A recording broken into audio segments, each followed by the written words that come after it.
Rohit, take two. Hello and welcome to NDTV. I'm Rohit Khildani. This is a special broadcast because we have two music legends, Bono and The Edge. Here. Welcome to this wonderful studio and thank you so much for this. Rohit. Thank you. Such a pleasure. Great to see you again. Great to see you again.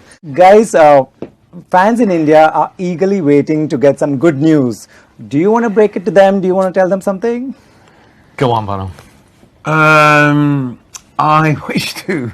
I wish I just. But I hope it's good news. But Great news. Certainly, great news for our band is that we're coming to Mumbai on December the 15th. It's our first time in India, and we're pretty excited. Fantastic. Looking forward to it. Oh yeah.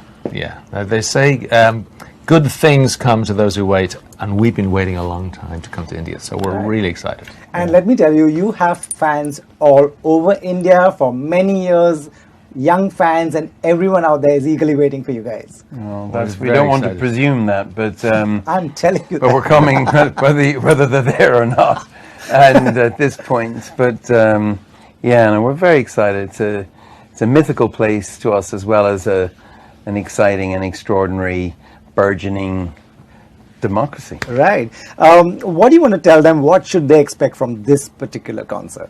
Well, it's the Joshua Tree album with other songs. So we will be playing a show in 3 parts: opening, then that album from beginning to end, and then a third act to close the show. Right. So we decided, a little while ago to play the Joshua Tree album because it felt like those songs suddenly had a new poignancy. There was world affairs had almost come 360, and we were back to what felt to us like a similar era to the mid-80s when that album was first written and recorded.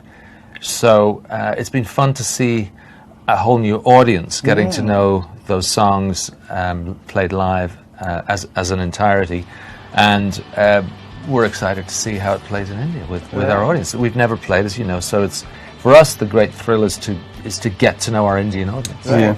So you see history repeating itself with your lyrics being so relevant even today. You see that, you hear that from your fans? Yeah, even more so, I think, than in the 80s. There's jeopardy. Right. We were, India's just the most extraordinary achievement for democracy. A functional democracy in a world that's full of dysfunctional democracy, and we're very grateful to you for that. But I don't take democracy for granted, and I don't think we should. It's a blip, really, if you think about the history of human civilization. Right. So you should be very proud of it. Even whatever position you take on who's in government, you should be very proud of your democracy. Right. And the other thing that's so important to us is the fight against injustice. And we are somehow shaped and formed by Martin Luther King, who was a student of Mahatma Gandhi. Right. And Martin Luther King had this line. He said, "The moral arc of the universe is long, but it bends towards justice." Right. I don't believe that anymore. No? I don't believe it anymore. I think it doesn't bend toward justice. It has to be bent towards justice. Has to be bent. We have to actively be involved in our democracy to preserve it, and show people how we feel and the things that we care about. So this, we come as students to the source of inspiration that is ahimsa, if I could say that right. Non-violence. Non-violence. India gave us this. Yeah. It's the greatest gift to the world. You gave it to us. Right. And it's more powerful than nuclear energy. It's more powerful than the armies and the navies of the British Empire. Right. And we, it's more power than power itself. And it's never been more important. Yes. And we're going to play some rock and roll music. Right. And we're just going to turn up and have some fun. And, we make a very vivid show. Right. But we'll go through the black and white to get there. Right. You speak so passionately about Mahatma Gandhi. Are these the things that stand out apart from ahimsa? What else? Of India? Yeah. I first discovered India through Salman Rushdie's Yeah. Midnight's Children. Midnight's That's Children. where I certainly travelled. What about you? Interestingly enough, our first ever show that you could describe as being about political activism was an anti-apartheid show in Dublin. We were very young. We were like 17, 18. And that movement, the anti-apartheid movement, was largely created by an Indian gentleman called Kadar Asmal. Okay. And Kadar was a lecturer in Trinity College. He actually taught our manager, Paul McGuinness. And Kadar eventually went back to South Africa and wrote the South African Constitution. Right. So our connections with India and activism and these principles go way back to the very beginning of the band. Right. You know, what has a lot of things have changed over the years. Records have became tapes, and then now it's all digital. Selfies are the new autographs. Have you all adapted well to the change? I see you all having fun on social media as well. You know, we do, but we're also aware of the fact that it has to work in a way that's consistent with who we are as artists. You know, not growing up in that era, you have to be cognizant of it being sort of there's certain risks involved in going headlong into it. So we approach it with a certain trepidation and respect and a sense. Edge is not going to let me have to tweet. Yeah, that's not going to happen. Yeah, well, yes, no. Why? We just have to be careful. You wouldn't trust me with it. We like to think about where the world is going, but we like to also take on new innovations on our terms. Right. But if you had your way, would you tweet? No, I wouldn't even trust myself with the Twitter account. Yeah, I think one should be thoughtful about important issues and not just sound off. Though I have done that, and but I'm learning to be more considered. I think the whole world of digital is still forming. And there's jeopardy.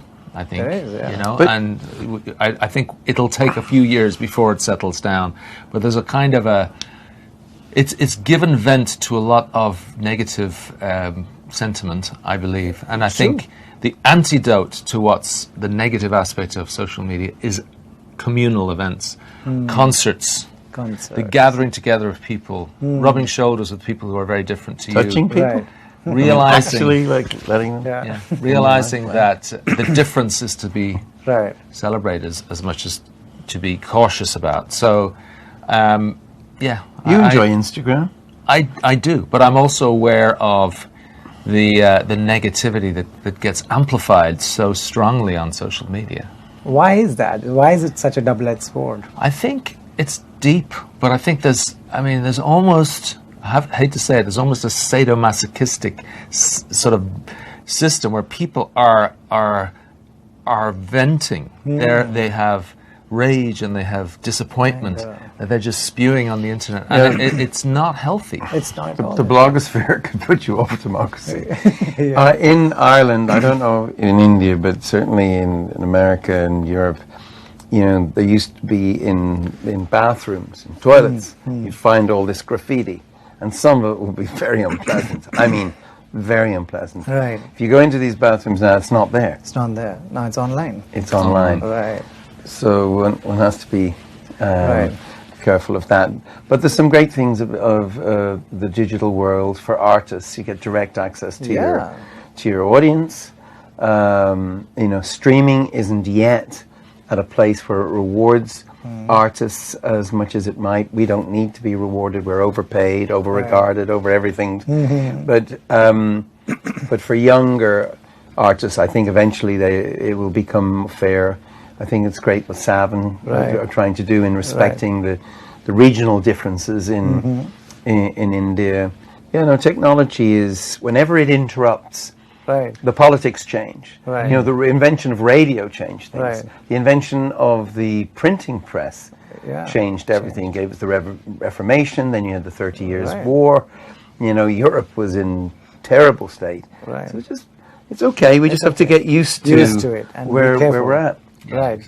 Right.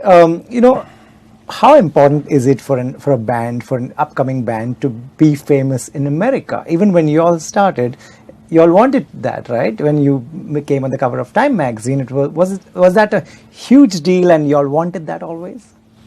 Early on, I think, being based in Ireland, we had our eyes on the UK to the east and to the west, America. The two countries that you could say gave birth to rock and roll. Right. And so it was very important for us to be recognised in both of those countries. Early on, the UK went well, and then all our eyes were on the US, and we put a lot of time and effort and planning into trying to connect there. And luckily we did. Yeah, right. Also for Irish people, America was like the promised land or something. You know, really it was. And it wasn't just a country, it was an idea. Right. You know, Ireland was a great country, Britain was great country, but America was an idea. Right. And that was an idea that was somehow bound up in principles, equality, justice for all. And because we loved the country, I think we were allowed to be critical of it. And so the Joshua Tree album became this kind of love song to America, to the idea of America, but with some bitter, sweet moments on it. Right. What's the big difference between that America and today's America? I think there's similarities, actually. There's similarity, yeah. I think within America there's tension between what I consider my vision of America, and Bono I'm sure would agree, which is the America of Thomas Jefferson, the Declaration of Independence, Abraham Lincoln, John F. Kennedy, Martin Luther King, where it's America is looking to try and become that example to the world of social justice and a kind of pluralism and all the things that America aspires to. But then there's the other side of America, which is quite conservative and in a kind of aggressive way. And during the time that the Joshua Tree album was written, America seemed to be flexing its muscles in Central America and kind of in a way that didn't seem very becoming to us, active around the world. And the politics of the time in America didn't seem to be very compassionate to us. So, there was changes of policy regarding health care and whatever. And we heard the stories of, mental institutions being emptied because there was no funding. And it was a difficult time. So now, I think through many decades, sort of America seemed to be heading back towards our vision, and now it's heading the other way. So we feel this moment in time in America's history is sort of quite similar to what was going on in the mid '80s. Right. Live Aid concert is online, and now everybody can see it, even those who didn't attend. It's quite something to just watch that. But you still say it could have been better. How could it be better than what it was? Well, it's I think one of the things I'm most proud of in our life, in our musical life, and it was an Irishman, Bob Geldof, who set it up, and it changed my life because after Live Aid, I went to live in Africa and tried to figure out what was going on with extreme poverty, what was the structural nature of it, could I help, was it a matter of charity or was it a matter of justice? Right. And I came out on the side of justice in the end. Okay. So I went to work for the cancellation of debts from the poorest countries to the richest, stuff like that. Right. But it was a big bang for me, Live Aid. The fact that I did it with a mullet is a little humbling. One of the greatest days of your life, and you to go, did I really look like that? I mean, that's a terribly vain thing to share with you. I shouldn't be thinking about that. I should be thinking about the world's poor, and I'm just looking at, party in the back, business on the front. A man should not look like he irons his hair, just saying. Right. What I remember, and the lesson for me from the Live Aid was that sometimes what you get in a situation might be better than what you were anticipating or what you planned. But you've got to be awake to that fact. So in this instance, our plan was very different to what happen on stage. Okay. So we were a little freaked out, a little disappointed, because we thought we'd kind of blown it. Whereas in fact, looking back, what we ended up achieving in that performance was way better than we planned. Better, yeah. So it took us a little while to figure that out. So in the immediate aftermath of the show, we were like in the dressing room going, wow, what happened? That didn't go the way we had expected. But It's funny that the TV coverage tells a completely different story. the two bands that people seem to gravitate all those years ago on that day, in particular, were Queen and our band. But Queen were very famous. We were not. We were just coming through. But I felt in the audience, I felt it was our audience. Yeah. Meaning, I felt it was a new generation that were coming through, who just weren't going to put up with the inequalities and you know, at the heart of U2, I think, is the idea that things don't have to be the way they are, and that, you know, the world is more malleable than you think. You can shape it. You know, all of us can shape it. Both our personal world and the world of politics. They don't have to take it. And you see incredible hardship, and you think this can never be fixed, but it can. You know, India. Wow. I mean, it's incredible, and I know you're frustrated trying to make it better, but you know, what a success story in taking people out of poverty. It's an incredible over the last 20 years. I mean, we are in awe of you. We're still trying. And I know it's not good enough, and you keep telling me, and all my Indian friends says, well, we got to do better. And I know you do, but you will. And even fighting HIV/AIDS, when it was, you dealt with it, and you started your own generic factories. They're all sort of very industrious and Indian. You got, you know, you're just brilliant. And you got through that, and it was really inspiring. It's good you see all that. It's a great reminder for our audience as well. You know, every time you are critical of your work, great things come out of it. For example, Your Streets Have No Name is one of the best written for all of us. But you still think it could have been better. Again, my question is, how could this be better? That's funny. I feel it like it's like a lyric I never finished. But the music of it, which Edge is largely responsible for, the music of it is magic. It's magical. The lyric is just like a sketch. But at the heart of the sketch is a big idea. At the heart of the sketch, it says, I want to run, I want to hide, I want to tear down the walls that hold me inside. And it's, I want to go there with you. Do you want to go? It's an invitation. Do you want to go to this other place? Place of imagination, a place of soul. And should we go there together? And it's you're asking the audience, tonight, on this moment, shall we attempt to transcend ourselves? It's back to the community. It's a big question to ask a crowd. And the crowd go, okay, we'll go there with you. To this other place. You know, and it's not I think physical it's a great place. lyric. I love the lyric. I always have, because of what it suggests. And it's almost the things that it doesn't, the thoughts that are left hanging are what make it so powerful.